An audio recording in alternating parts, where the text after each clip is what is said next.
நாளைக்கு சிறகடி காசை சீரியலோட எபிசோடில் என்ன நடக்க போகுதுன்னு பார்த்துட்டிங்கன்னா, மீனா 500 மாலை கட்டி கிடச்ச அமௌண்ட்டில் முத்துக்கு கார் வாங்கி கொடுக்குறாங்க. கார் முத்துக்கு ரொம்ப பிடிச்சிருது. முத்துவால் கனவா நிஜமானு கூட நம்ப முடியல. காரை ஸ்டார்ட் பண்ணி முத்துவும் மீனாவும் வீட்டுக்கு போகிறாங்க.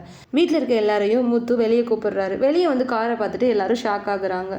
இப்போ முத்து, இது எனக்காக என் பொண்டாட்டி கஷ்டப்பட்டு சம்பாரித்து வாங்கி கொடுத்ததுன்னு சொல்கிறாரு. விஜயாவும் ரொம்ப கடுப்பாகிறாங்க. அண்ணாமலை ரொம்ப சந்தோஷப்படுறாரு. ரவியும் ஸ்ருதியும் கார் சூப்பராக இருக்குன்னு சொல்கிறாங்க. இதை பார்த்து ரோகிணி மனசில் பயம் வருது. நம்மளை என்னெல்லாம் பண்ண போகிறாங்களோ இந்த விஜயான்னு.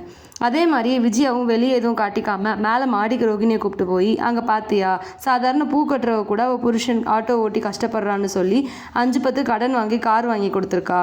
உங்கள் அப்பா மலேசியாவில் அவ்வளோ பெரிய பிஸ்னஸ், ஆனால் நீ மனோஜுக்கு நீ எதுவுமே பண்ணி கொடுக்கல. இப்போயும் ஒன்றும் கெட்டு போகலை. அவன் திறமைக்கு அவன் கனடாவில் வேலை கிடச்சிருக்கு. நீ எப்படியாச்சும் உங்கள் அப்பாட்ட பேசி 14 லட்சம் வாங்கி மனோஜுக்கு கொஞ்சமாச்சும் சப்போர்ட் பண்ணுன்னு சொல்லி சாமர்த்தியமாக பேசுகிறாங்க. இதுதான் நாளைக்கு சிறகடி காசை சீரியலில் நடக்க போகுது. வீடியோ பிடிச்சிருந்தா லைக் பண்ணுங்கள், சேனலை சப்ஸ்கிரைப் பண்ணுங்கள், கமெண்ட் பண்ணுங்கள். தேங்க்யூ.